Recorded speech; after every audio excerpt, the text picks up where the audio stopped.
એક 4 વર્ષનો દીકરો કહે છે કે મારા પપ્પા મહાન છે અને 6 વર્ષનો દીકરો કહે છે મારા પપ્પા બધું જ જાણે છે, તેઓ બધા જ કરતા હોશિયાર છે। એક 10 વર્ષનો દીકરો કહે છે કે મારા પપ્પા સારા છે પણ ગુસ્સાવાળા છે। એમ જ એક 12 વર્ષનો દીકરો કહે છે કે હું નાનો હતો ત્યારે મારા પપ્પા મારી સાથે સારો વ્યવહાર કરતા હતા। અને એક 16 વર્ષનો દીકરો કહે છે કે મારા પપ્પા વર્તમાન સમય સાથે ચાલતા નથી, ખરું પૂછો તો તેમને કશું જ્ઞાન જ નથી। અને એક 18 વર્ષનો દીકરો કહે છે કે મારા પપ્પા દિવસે ને દિવસે ચીડિયા અને અવ્યવહારુ થતા જાય છે। એમ જ એક 20 વર્ષનો દીકરો કહે છે ઓહ, હવે તો પપ્પા સાથે રહેવું અશક્ય છે, ખબર જ નહીં મમ્મી તેમની સાથે કેવી રીતે રહી શકે છે।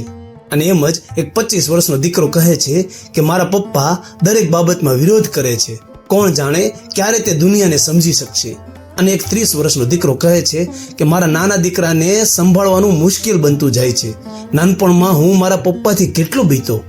એમ જ એક 40 વર્ષનો દીકરો કહે છે મારા પપ્પાએ મને કેટલી શિસ્તથી ઉછેર્યો, આજકાલના છોકરાઓ શિસ્તમાં જ નથી।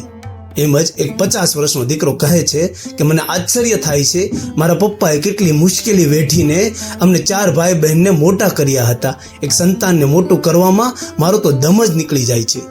અને એક 55 વર્ષનો દીકરો કહે છે મારા પપ્પા કેટલા દીર્ઘદ્રષ્ટિવાળા હતા, તેમણે અમારા સૌ ભાઈ બહેન માટે કેટલું વ્યવસ્થિત આયોજન કર્યું હતું, આજે વૃદ્ધાવસ્થામાં પણ અમે સંયમપૂર્વક જીવી શકીએ છીએ। અને એક 60 વર્ષનો દીકરો કહે છે કે મારા પપ્પા ખૂબ જ મહાન હતા, તેઓ જીવ્યા ત્યાં સુધી એમણે અમારા સૌનો ખ્યાલ રાખ્યો।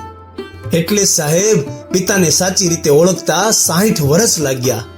તો મિત્રો, તમારા પિતાને સમજવામાં તમે આટલા બધા વર્ષ ન લગાડશો, સમયસર ચેતી જજો અને પિતાની મહાનતાને વેળાસર સમજી લેજો।